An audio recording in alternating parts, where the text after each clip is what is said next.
This is Head Harvester Bill Armin. And Head Harvester Ed LaFlamme. Now today we're talking about killer proposals. And whenever we deliver something, I always got to ask the question. I know you're probably looking at us and asking the same question. So what? So what? So what do we have these killer proposals for, Harvester Bill and Harvester Ed? Well, I'll tell you, we want to talk about 4 ways, what a positive effect it has on your customer. So here's the 4 ways. Why don't you start us off, Harvester Ed? The first is competence. That's key, because competence builds confidence, and that builds trust.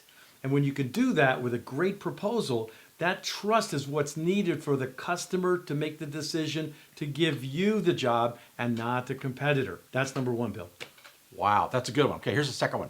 It proves that you are actually listening. You put on your big boy ears and you listen to your customer, what their needs were, what their pains were, and you came up with a solution for those problems and pains. So it shows that you were listening, you take the time and you care about their problems, and you're going to solve their problems. Good point. Number 3 is their tools for the advocate. Let me explain advocate.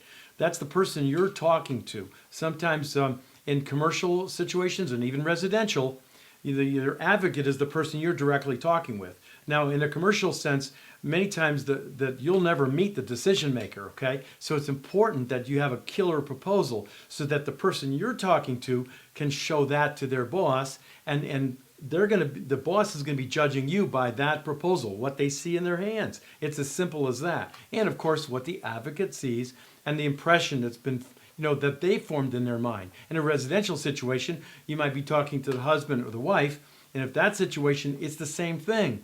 If you're talking to the wife, then she's going to be kind of pitching you to the husband, and he's going to be looking at that proposal, and he's going to be judging you the same way. Better to have a killer proposal so they can advocate for you. Okay, so competence builds confidence, Right. right? It shows that you're listening, you care, and you're going to deliver your services to meet their pain points. Got it. Serves as a tool for the advocate. Here's the big 4. You ready for this one?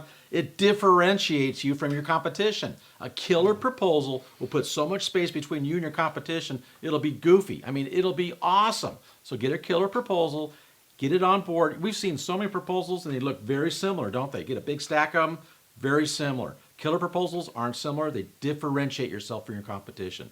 This is Head Harvester Bill Armin. Head Harvester Ed LaFlamme. Now go out there and harvest your potential with a killer proposal.